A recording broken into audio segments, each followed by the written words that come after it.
You're welcome to solve this nice algebra problem, which is x to the power of 6 plus x to the power of 4. This is equal to 12. So what is the value of x? Given that x is an element of real numbers. So let's provide a solution from here. We can express x to the power of 6. This is the same thing as x to the power of 3 raised to the power of 2, then plus x to the power of 4. This is x to the power of 2 raised to the power of 2. This is equal to 12. X to the power of 3 to the power of 2. This is in the form of a to the power of n raised to the power of m, which we can express as a to the power of m raised to the power of n. This is basically the interchange of powers, so that we have x to the power of 2 raised to the power of 3 plus x to the power of 2 raised to the power of 2. Then let's take 12 on the left hand side, so minus 12. This is equal to 0.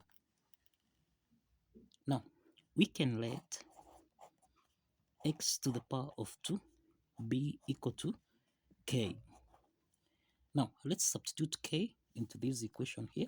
So we have k to the power of 3 plus k to the power of 2 minus 12.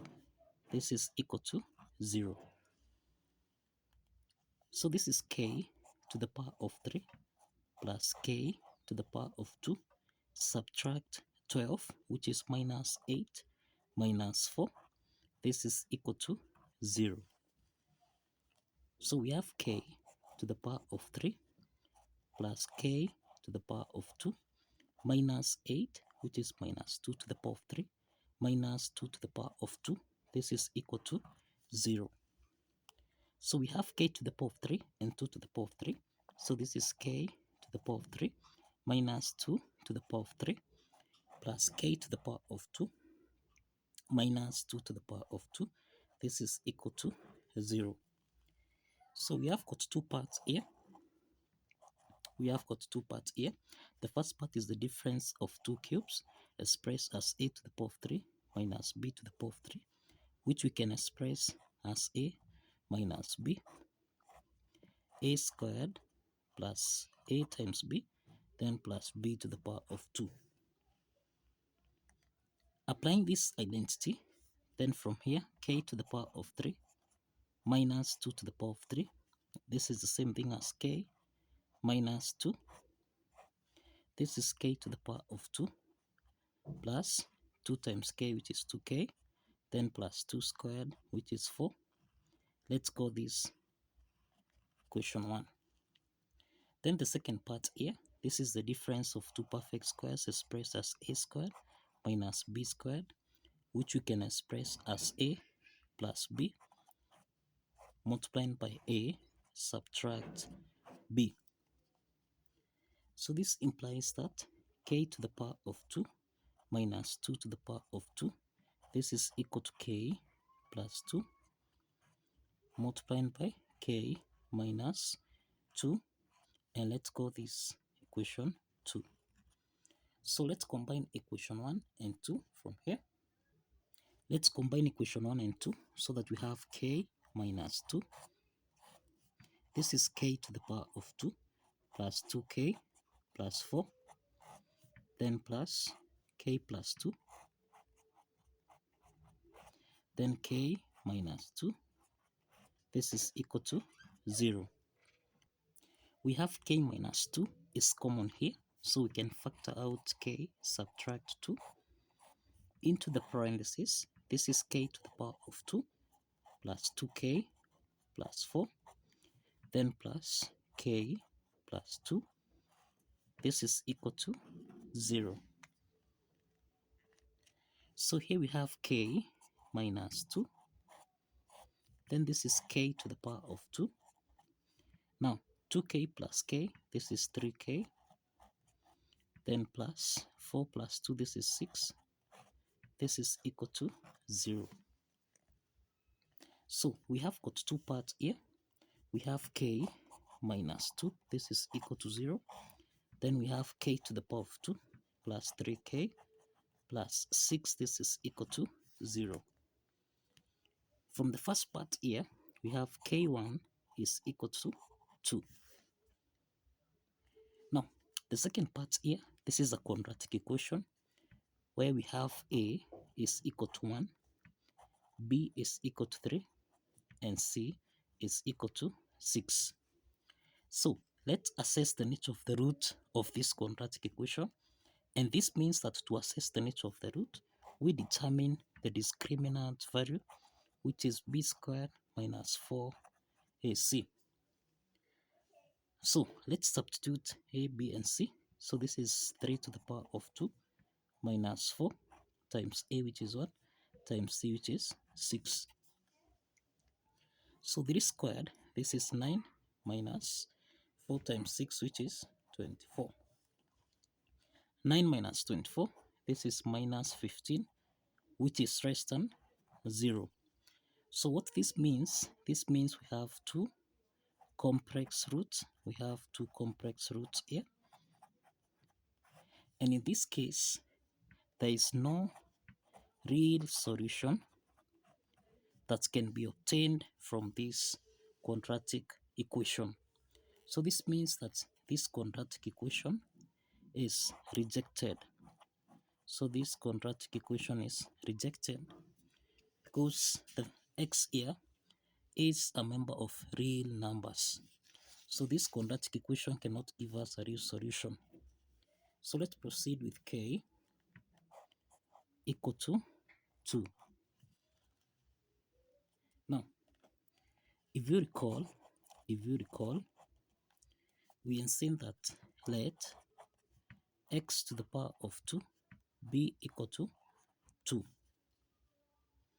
So this implies that from here, we can solve for x here. We have x to the power of 2, this is equal to 2. So to solve for x, we introduce square root on both sides. So square root of x squared, this is equal to plus or minus the square root of 2. So we can eliminate the square root sign. X is equal to plus or minus square root of 2. Now, here we have two values of x. x1 is equal to root 2. x2 is equal to minus root 2. So let's verify x1 and x2 satisfies the equation.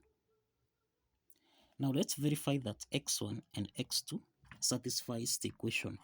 We have x to the power of 6 plus x to the power of 4. This should give us a value of 12. Let's substitute x1, which is root 2. This is raised to the power of 6 plus root 2 here, raised to the power of 6 of 4. This should give us a value of 12. So root 2, this is in the form of square root of a, which we can express as a to the power of a half. So we have 2 raised to the power of a half raised to the power of 6 plus 2 raised to the power of a half raised to the power of 4. This should give us a value of 12. So we can simplify here. 6 divided by 2, this is 3. So this means we have 2 to the power of 3 plus 4 divided by 2, this is 2.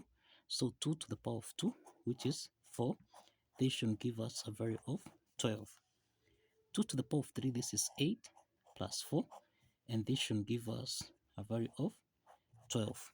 So we have that 8 plus 4, this is 12, which is equal to 12. So the left hand side is equal to the right hand side. So let's check x2, which is equal to minus root 2. So again, we have x to the power of 6 plus x to the power of 4. This should give us a value of 12. So we have minus root 2 raised to the power of 6, then plus minus root 2 here raised to the power of 4. This is supposed to give us a value of 12. Now, this is minus 2 to the power of half raised to the power of 6. Then we have plus minus 2 to the power of a half raised to the power of 4. This should give us a value of 12. Now we have here, this is minus 1 to the power of 6, which is positive. Then we simplify here, this is 3, so this is 2 to the power of 3, then plus minus 2 here, this is the power of, we can simplify here, 4 divided by 2, this is 2, then minus 2 to the power of 2, this is equal to 4, and this should give us a value of 12. So 2 to the power of 3, this is 8, plus 4, this should give us a value of 12. So this means that 8 plus 4, this is 12, which is equal to 12. So the left hand side is equal to the right hand side. And this shows that x1 and x2 satisfies the equation. So kindly follow the steps, like this video, and kindly subscribe. Like this video and kindly subscribe.